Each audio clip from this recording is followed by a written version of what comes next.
Panevėžio prekybos pramonės ir amatų rūmai vyno bare Blue Gastro surengė tradicinį verslo forumą.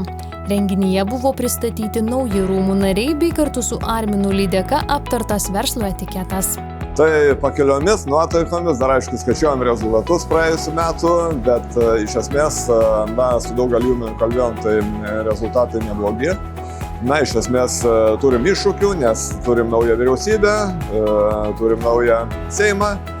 Tai, žodžiu, dabar intensyviai susitikinėjom ir su premjeru, ir su vyriausybės nariais, su ministrais, su Seimo nariais, bet ir vakar turėjom irgi su Panevėžio Seimo narių grupė, mūsų verslo atstovai susitikom. Tai, žodžiu, įtemptas laikotarpis.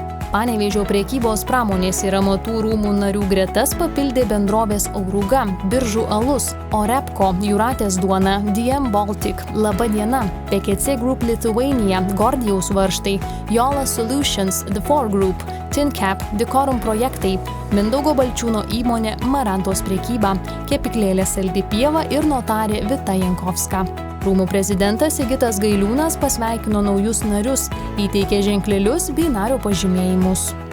Mes turėjom Seime konferenciją organizavom iš tikrųjų, kur dalyvavo nemažai Seimo narių ir vyriausybės nariai. Tai dabar vasario 4 dieną organizuojam vėlgi Seime mūsų rūmų 100-mečiui skirtą parodą.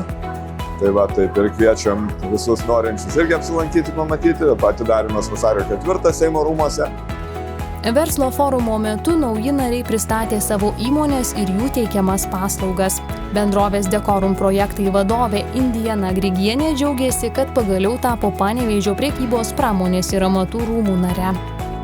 Pirmutinis, aišku, akcentas, reikalas tai yra verslo plėtra.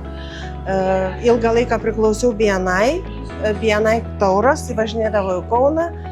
Bene 10 metų jau priklausau Europos verslo klubam Vilniui ir kaip žinoma, verslas, tavo užrašų knygelė, tavo kontaktų sąrašas yra tavo verslo sėkmė, tai pagrindinis tas dalykas.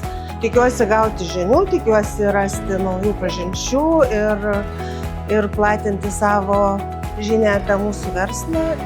Pasibaigus oficialiai verslo forumo daliai, Seimo narys bei protokolo ir etiketo ekspertas Arminas Lydeka susirinkusiosius supažindino su pagrindinėmis verslo etiketo taisyklėmis.